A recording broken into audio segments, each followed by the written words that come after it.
Cool. All right, wonderful. Welcome.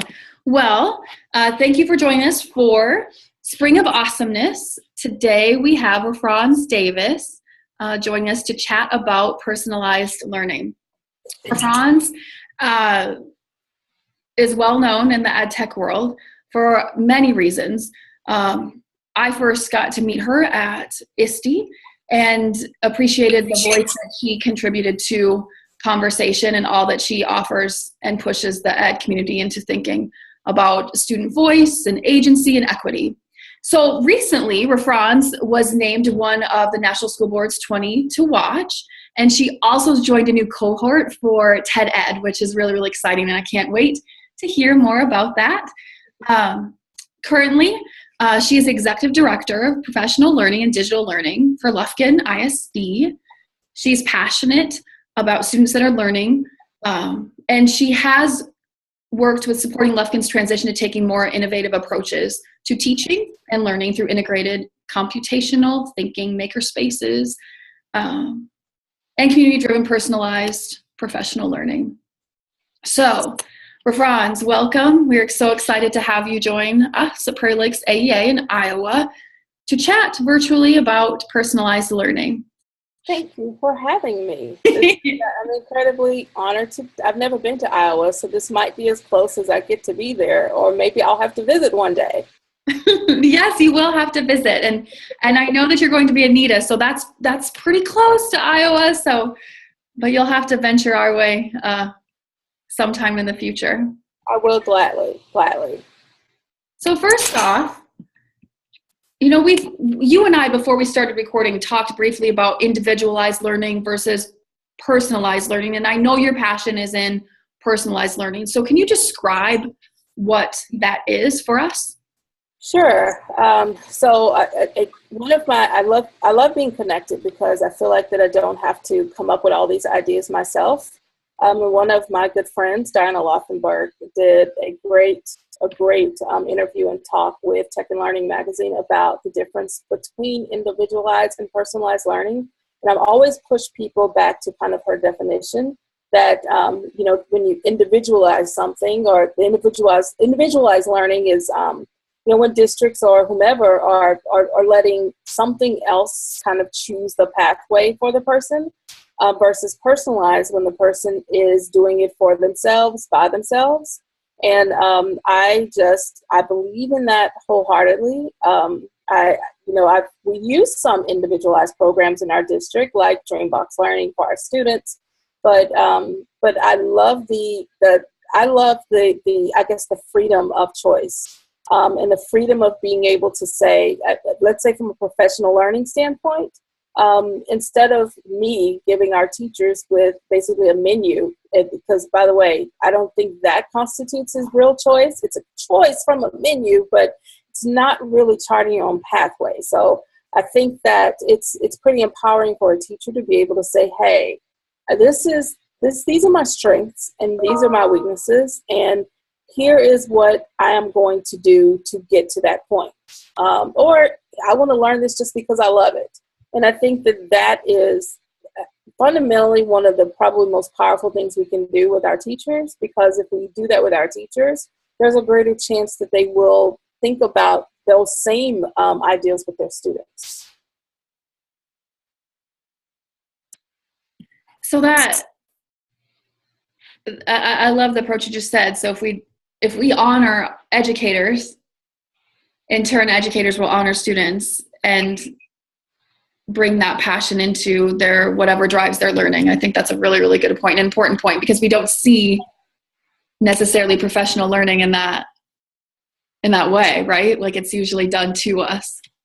Yeah, I remember being that teacher. I used to sit at a computer and we had this program called Eduphoria, and I would look at Eduphoria for the courses that I could take. And some of them were honestly crap courses that you did because you had to get 4 hours in of this or 6 hours in of this. And I never really felt fulfilled until I would honestly go outside of my district and then get to kind of learn what I wanted to. And that meant something. And it has not been an easy transition, because I came to a school district that didn't have a plan at all. And we've really spent this year not actually pushing out a plan, but really filling around with some different ways and looking at how teachers are learning. So next year we will have we will have a better plan of being able to honor that. You know, an example was I went earlier this school year to talk to a teacher who was running his own Google Apps domain in his classroom. And my reason for going to his classroom was probably to say, you cannot run your own Google Apps domain. And, you know, it was really for that particular purpose. But of course, when I went to actually talk to him, I found out why he was doing it. And it was actually a part of the program that he bought to run his the newspaper and yearbook. And it was a part of that unit that the district paid for. So it wasn't really as, a big negative thing like kind of everyone was making it out to be. But then when I talked to him, he was showing me some of the things and the kind of the tools that he used in his program. A few of them were using Google Apps, and they were where the kids had certain permissions to kind of toggle in some spaces, and they didn't have permission to change others. It was probably the most thick-butt spreadsheet I've ever seen in my life. And so I asked him, how did you learn how to do this? And he says, where do we all go? YouTube. And I was like, really? And he's like, yeah. I said, so, sorry, my phone is, okay. That of course would happen. So I said to him, I said, if you, I should be able to, I don't even know how to turn that phone off. I said, if you had a way to submit the time that you spent learning this and what you created, how, and we could apply that to credit in the district, how would that look? And he says, well, I would submit the link that I learned from, probably a reflection about why I needed to learn it, and then the artifact. And then we thought about it, and I said, that needs to happen. So that'll be a part of what we do. I mean, I don't care if you're learning through EdWeb, if you're learning through Twitter, if you're learning through a Facebook group, if you're doing a book study, if you learn through YouTube. We have to be better about I guess supporting how our teachers learn and honoring the time that they spend doing it, because we have the power to do that. We most certainly should. Mm-hmm. And you asked, like, you just got all of that information because you took the time to have a conversation. I think there's an important lesson for us all in that too. I think we have to do that.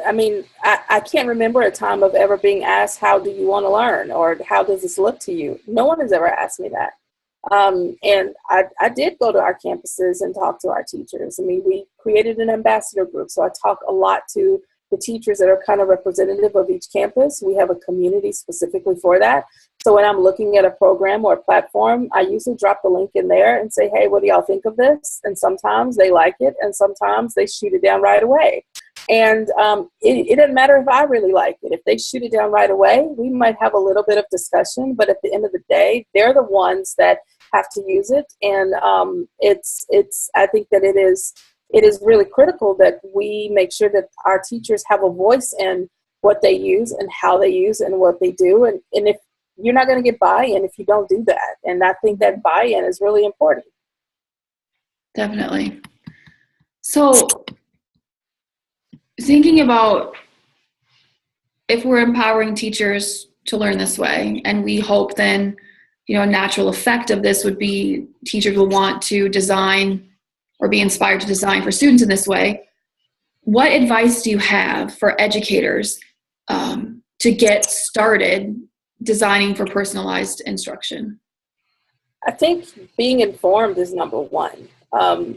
The one thing you don't want to do is let the buzzword lead the work. And I think that's really important. I never mentioned personalized learning to anybody. I literally just asked, how do you learn best, and what helps you to learn best? And then we go talk about maybe what that means and how that definition really fits what we're trying to do. But then you also take the time to look at, there are teachers that I found in my district who were stepping out to do really incredible things. Like, you think that, a Tech Tuesday sounds all cheesy, but we had a high school teacher that was doing that and nobody knew. Someone sent me a link to his, the slideshow he was sharing and was like, hey, did you know that Rafranz Davis was doing this every Tuesday? I was like, I had no idea he was doing that. And I think that's a great thing that they're doing that. So I guess my biggest piece of advice would be to think about what your goals and intentions are, to start having conversations about what people learn, how they learn, when they learn, but encourage your teachers to step out of their comfort zone and to share and to do and to really, push themselves to learn other things. Not everybody is doing that. We have tons of teachers who come to school at 7:30 and they leave at 4 o'clock and they're done. And they're not going to do anything extra, and there's nothing we can do to make that happen. But we do still have many teachers who are. And I think that knowing that part is half the battle, and then supporting them in their efforts of doing it is a bigger piece. And sharing how they're doing that, because the message has to get out. Sometimes people are just not doing it because they don't know, and they don't know how that looks. And I think that we have to be better about amplifying when it is happening and how it is happening. So I asked about teachers, but I kind of skipped over administrators. I'm curious, what steps do you encourage for administrators to take that they really tackle this and consider this for their teachers? So let me just say that for our district, it works incredibly well because we have a superintendent who gets it. And in all honesty, if you do not have a superintendent who gets it, then you kind of have to rely on the leadership of everyone else to just kind of jump. But when your superintendent gets it, it literally changes the conversation. So we have, she meets with our principals, I think so by themselves once a month. It might even be once every other week. They do quite a few of those meetings. But the meetings are not a meeting of, hey, this is what's happening in the district. They're learning meetings. Like, she's actually helping to develop them, which is amazing. We started the year off as a leadership team doing a book study. The book study, we were studying with the Gloria Latson Billings and culturally responsive teaching. And she led that through Google Classroom. Our principals, we have principals, and I've never been in a place where the principals actually came to professional development. Usually the principals just kind of say, all right, I'm principal, I'm done with that. And that's what it seems like. But you also have to understand the amount of not stress, but the amount of work that administrators are asked to do that is quite different from the work that teachers do. But it's been really fulfilling to see our administrators show up. When we did our code.org training, our administrators came. A few of them came, actually. When we did it again and we pushed it out with all of our grades 3 through 5, our administrators came and learned with our teachers. But from a leadership standpoint, and maybe what the administrator needed to do, a lot of them are doing book studies of their own. They are going to their own conferences and professional learning, and they're sharing it on Twitter. Our superintendent is a huge advocate for social learning. And because that's who she is, it's what she does, they see that and they model that too. This summer, we're doing, for our leadership retreat, we're actually going to do our book study over Building School 2.0, Chris Lehman and Zach Chase's book. I don't know if you've seen that book. I'm going to hold it. It's like one of the best books I've ever read for education. It really is about the creation of SLA, Science Leadership Academy, which is an inquiry-based school and completely epitomizes personalized learning in every way, shape, or form. But we're studying that as an entire leadership team and coming together to define what innovation means to Lufkin.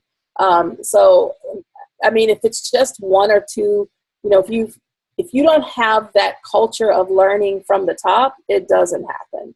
And that's a big deal. And if you don't have that culture of learning, but you have leaders who want to do it, then one thing that I did is I sent out a kind of a form to all of them to ask what they were interested in and what they wanted to learn and how. And, did they want me to send them videos? You want me to work with small groups? Like, what do you want to do? And they responded to that. And I found that they wanted to, they are learners too, and they wanted to model that. But again, I feel lucky because it happens because my superintendent is a rock star. And and is a leader and models that, and it works. Awesome. Okay, so I wrote down that book, and I'm going to be ordering it off of Amazon as soon as we're done with the chat. Oh, I don't have that in my possession just yet, but I will. It's really good. So I want educators, administrators who have not seen this in action, I mean, truly in action, to be able to visualize, what does this look like? Can you point to any examples or describe a classroom that is rocking it with personalized learning? What does this look like, Rafranz? Sure. So from a classroom standpoint, it is, I think the first time that I saw it in action was a project-based learning school, where the kids they had the project that they were working on. And when the kids needed to learn something in particular, they would make an appointment with their teacher that they needed to learn this thing, or they would go find the thing they needed to learn. And that sounds all willy-nilly and fine, but I literally saw it in action, and it changed my life completely.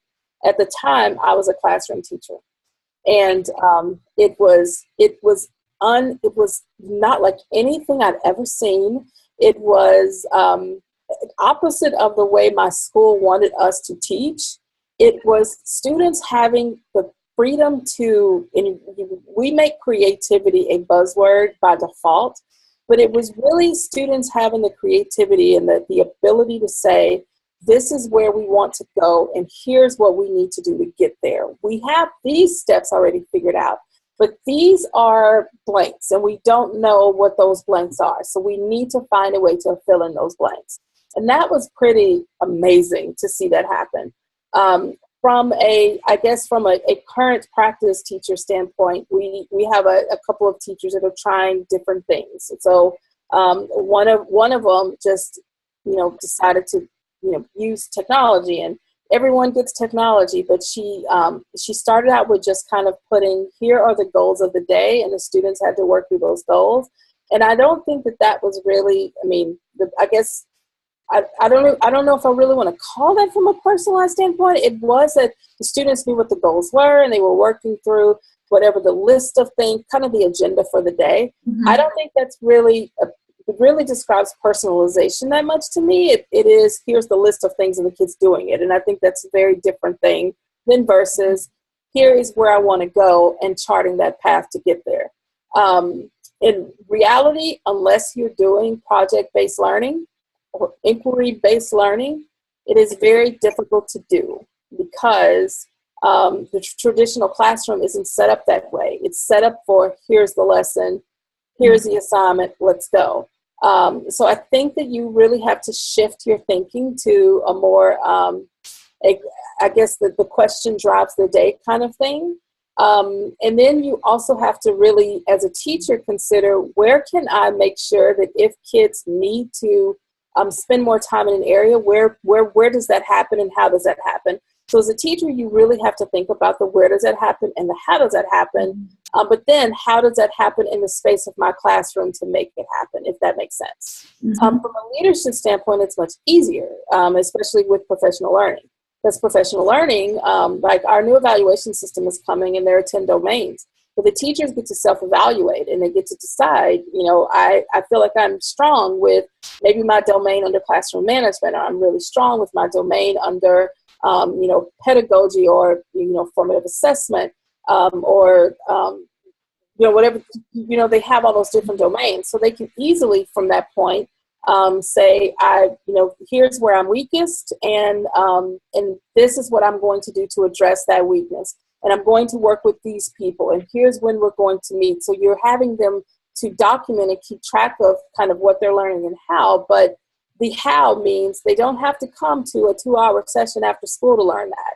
They can go do it online. They can go to a conference. They can do it through an online conversation. They can do it through multiple different ways of doing it. So from a teaching standpoint, it's a lot easier to do it with professional learning from a classroom standpoint, because the student learning isn't necessarily structured the way we do with professional learning. There is a lot of work that has to be done on the part of the teacher, but the mindset piece is probably more critical, and the fact that students, it needs to be where a student-driven environment like inquiry or PBL, in my opinion. Mm-hmm. And from what I've seen, successful and not successful. Project-based learning, yeah, it does. And inquiry is the same. It lends itself it by design. Yep. So I mean, it just makes sense, right? By design. Now there are some ways that you can do it. For example, I used to. Now this was kind of in the transition of my classroom. I taught high school geometry and algebra 2. And so those are the classes you think there's no way that's going to happen because you have to literally direct teach them the things. But I found that with technology, I didn't have to direct teach them the things. I could have them, instead of coming in and teaching, here's how to solve a system of equation, here are all the steps. We could present them with a problem, like them identifying different types of problems that where a systems of equation might apply. And in their real life, in the world around them, which is the same as in their real life, but for them to come up with those scenarios and then to demonstrate or talk about the methods that they would use to find whatever their common point is, or if there is a common point, and why would you do it this way? And why would you choose this route over another route? Mm-hmm. Well, in the process of doing that, I would not front load and teach them all of those routes. Those are things that they have to kind of chart how they're going to get there to figure that out. And then that is in a sense where you can add more choice and an approach in how they do it.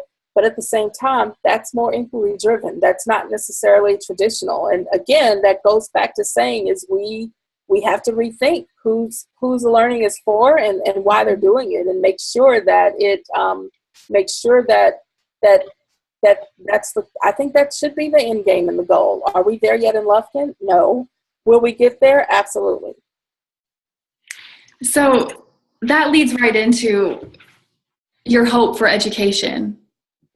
I mean, it really does, right? So, the nuts and bolts of it, your wish for student learning experiences, what would it be, Rafranz? So a few months ago, I had the pleasure of going to a Raspberry Pi Academy for Pi Academy USA for teachers. Mm-hmm. And I didn't tell anybody I was going. I kind of took my own time, paid my own way. I had no idea what I was getting myself into. So if you've never seen a Raspberry Pi, it's this little thing, like it looks like a board, and when I plug in a monitor, keyboard, and a mouse, it becomes a computer, and that's what it is. It's a $35 computer for kids. But I learned how to program. I started learning to write programs in Python and Scratch, and how to program Minecraft with Python. I had never done that before in my entire life, and to this day, it still freaks me out. It does. But I came back to my district with just this renewed vengeance, and I wanted to go build all these different things that I'd never even imagined that I could possibly build. I'm actually going to teach a camp for our kids this summer, 2 camps. We're going to give 100 kids their own Raspberry Pi. And me, without a programming background, is going to teach this on the grounds of a 2-day training. But I think that I mentioned all that to say that the feeling of accomplishment of doing it, the feeling of being inspired enough to want to share it and teach someone else, and doing something that I am uncomfortable with, I think is what education should be about. And I want every kid to have that experience, whether it be with learning art in a unique way, or programming, or learning how to write a song, or writing their first book, or publishing their ideas based on what they've learned or what they want to learn. That's when you really are passionate about the learning, and you own it to the point that this was your choice to jump in and do it. That's something you can't describe honestly in real coherent words, or replace with any tool or any piece of technology. It is honestly that passion-driven learning, and I want everybody to experience that. Every kid, no matter where they come from, where they live, their zip code, how many parents they have at home, how much money they make. I want every kid to be able to have that experience and to see themselves doing it with no boundaries. And I guess if I had any goals for education, it would be that. That's an awesome goal, Rafranz. That was beautifully, eloquently said, really. And I think that's what we all want, And I think about, I follow you on Instagram, so I get to see the art that, your kiddo is making, and the growth and the excitement around that. And I think about my own children and their passions, and we want those passions to happen in school, like that, to be fostered in school, not something that has to be done outside of the school walls.